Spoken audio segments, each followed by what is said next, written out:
हर साल हजारों भारतीय समुद्रकर्मी दुनिया भर में समुद्री यात्रा करते हैं और चुपचाप वैश्विक व्यापार में योगदान देते हैं। फिर भी अंतर्राष्ट्रीय समुद्र के अप्रत्याशित वातावरण में अप्रत्याशित चुनौतियां उत्पन्न हो सकती है। जब किसी भारतीय समुद्रकर्मी को किसी विपत्ति का सामना करना पड़ता है, चाहे वो परित्याग, गैर कानूनी हिरासत या लापता होने के कारण हो, तब नौवन महानिदेशालय उनकी सुरक्षा सुनिश्चित करने, उनकी वापसी सुनिश्चित करने और उनके अधिकारों की रक्षा के लिए तत्परता से कार्य करता है। आज मैं कुछ ऐसे मामले साझा करूंगा जहां भारतीय दूतावास, विदेशी सरकारें, पतन प्राधिकरणों और अंतर्राष्ट्रीय समुद्रीय निकायों के साथ समन्वय के माध्यम से भारतीय नौवन महानिदेशालय ने यह सुनिश्चित किया कि कोई भी भारतीय समुद्रकर्मी पीछे न छूटे।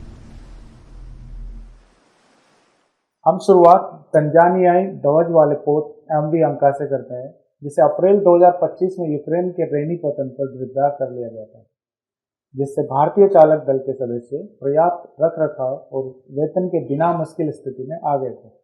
हालांकि बाद में टी&आई क्लब ने उन्हें बकाया वेतन का भुगतान कर दिया, लेकिन समुद्रकर्मी उचित प्रावधानों के बिना फंसे रहे और संघर्ष क्षेत्र से उत्पन्न वीजा और यात्रा प्रतिबंधों के कारण उन्हें स्वदेश वापसी में चुनौतियों का सामना करना पड़ा।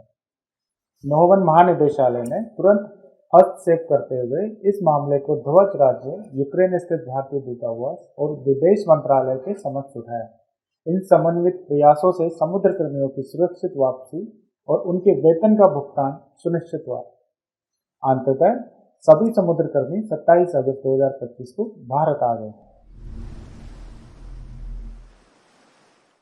जुलाई 2025 में नौवन महानिदेशालय ने ईरान में अनधिकृत पतन प्रवेश, कथित ईंधन तस्करी और स्थानीय समुद्री नियमों का पालन न करने जैसे आरोपों में हिरासत में लिए गए 25 भारतीय समुद्रकर्मियों की दुर्दशा पर प्रकाश डाला। इनमें से कई मामले चालक दल के नियंत्रण से परे प्रशासनिक चूक के कारण उत्पन्न हुए थे। निर्देशालय ने समुद्री श्रम शक्ति MLC 2006 का उल्लंघन पाया, क्योंकि पोर्ट मालिक, प्रबंधन और टी&आई क्लब बीमाकर्ता आवश्यक सहायता प्रदान करने में विफल रहे। तदनुसार नॉमिनी ने विदेश मंत्रालय से संबंधित समुद्रकर्मियों को रिहाई और स्वदेश वापसी सुनिश्चित करने के लिए तत्काल राजनयिक हस्तक्षेप करने का आग्रह किया। जुलाई 2025 में 2 भारतीय समुद्रकर्मियों को मलेशिया में समुद्री जलयानों पर नौकरी दिलाने का झूठा वादा करके उनसे अत्यधिक सेवा शुल्क वसूल कर धोखे से भर्ती किया गया। पहुंचने पर ऐसा कोई जलयान उपलब्ध नहीं था और समुद्रकर्मियों को बिना आवास, भोजन या कल्याणकारी सुविधाओं के छोटे पतन प्राप्तों पर बिठा दिया गया, जिससे वे लगभग बेसहारा हो गए। समुद्रकर्मियों ने इसकी सूचना नौवन महानिदेशालय को दी, जिसने तुरंत मलेशिया स्थित भारतीय दूतावास से संपर्क किया। जांच से पता चला कि मामला एक भारतीय RPSL कंपनी से जुड़ा था, जिसने अपनी संलिप्तता छिपाने के लिए दस्तावेज किसी अन्य संस्था के माध्यम से भेजे। नॉमिनी ने धोखाधड़ी वाले भर्तीकर्ताओं के खिलाफ सख्त कार्रवाई शुरू की और प्रभावित चालक दल के लिए राहत और सुरक्षा सुनिश्चित की। ईरान और इजरायल के बीच संघर्ष 13 से 24 जून 2025 के दौरान नौवन महानिदेशालय ने ईरान में फंसे भारतीय समुद्रकर्मियों के मामलों को संभालने के लिए एक त्वरित कार्यबल का गठन किया था, जिसमें पोर्ट पर और तट पर फंसे भारतीय समुद्रकर्मी भी शामिल थे, जिनमें नेटवर्क पहुंच या पर्याप्त रखरखाव के बिना होटल में बंद लोग भी शामिल थे। त्वरित समन्वय के लिए नौवन महानिदेशालय ने भारतीय दूतावास, विदेश मंत्रालय और पतन, पोर्ट, परिवहन और जलमार्ग मंत्रालय के साथ एक समर्पित व्हाट्सएप ग्रुप बनाया।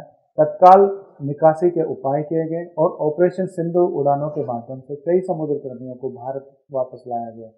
युद्ध समाप्ति के बाद नौवन महानिदेशालय ने भारतीय दूतावास, RPSL कंपनियां और अन्य हितधारकों के संयुक्त प्रयासों से अतिरिक्त फंसे हुए समुद्रकर्मियों को भी सुरक्षित वापस लाया गया। मई 2025 में 12 इंडोनेशियाई चालक दल के सदस्यों को ले जा रहे MV सेंसर 1 को मुंबई पतन पर वेतन न मिलने, भोजन की कमी और चिकित्सा देखभाल की सीमित पहुंच के कारण गंभीर कठिनाइयों का सामना करना पड़ा। पोत मालिक के निष्क्रिय रहने के कारण चालक दल फंस गया और अपनी सुरक्षा और कल्याण को लेकर चिंतित हो गया। नौवन महानिदेशालय ने इस मामले को उच्च प्राथमिकता वाला मामला माना और मुंबई एमएमडी, पोत की आरपीएसएल कंपनी और इंडोनेशियाई अधिकारियों के साथ समन्वय किया।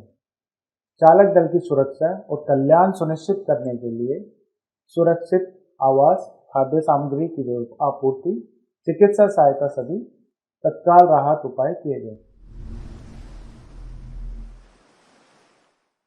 मई 2025 में भारतीय चालक दल सहित एमटी निर्वाणा को भावनगर लंगरगाह में छोड़ दिया गया। समुद्र कर्मियों को अवैतनिक वेतन, भोजन और बंकरों की कमी और असुरक्षित परिस्थितियों का सामना करना पड़ा, जबकि जलियान गिरफ्तार रहा और मालिकों ने कोई जवाब नहीं दिया। नौवन महानिदेशालय ने इस मामले को प्राथमिकता दी और डीएससीओ और एमएमडी कांडला को RPSL company, ITF, National Union Seafarer of India and Gujarat Maritime Board के साथ समन्वय करने का निर्देश दिया। गुजरात उच्च न्यायालय के आदेशों का पालन करते हुए प्रतिस्थापन सदस्यों के आने पर चालक दल को उतरने की अनुमति दे दी गई।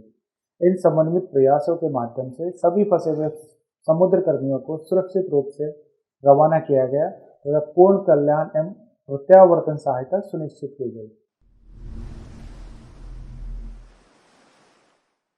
अप्रैल 2025 में रास ईसा पतन पर हवाई हमलों और परिचालन प्रतिबंधों के बाद 150 से ज्यादा भारतीय समुद्र कर्मियों वाले 11 जलयान फंस गए थे। स्थानीय अधिकारियों ने शत्रुता और पतन के बुनियादी ढांचे को हुए नुकसान के बावजूद प्रस्थान से पहले ईंधन निकालने का आदेश दिया।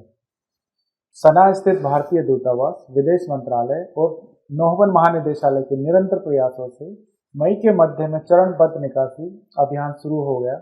जून 2025 तक 26 भारतीय चालक दल के सदस्य वाले एमटी, गैस सीएमएस सहित सभी जलयान पतन से सुरक्षित रूप से रवाना हो गए थे।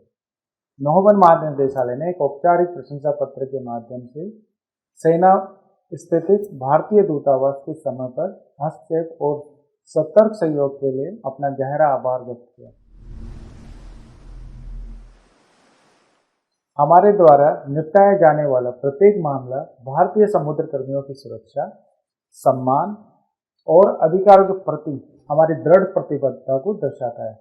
चाहे वह समुद्र में आपात स्थितियों में चालक दल को बचाया हो, चुनौतीपूर्ण पतन स्थितियों में उनकी सुरक्षित रिहाई सुनिश्चित करना हो या धोखाधड़ी से निपटना हो, नौवन महानिदेशालय हमारे समुद्रीय कर्मचारियों के समर्थन और सुरक्षा के लिए समर्पित है। जय हिंद।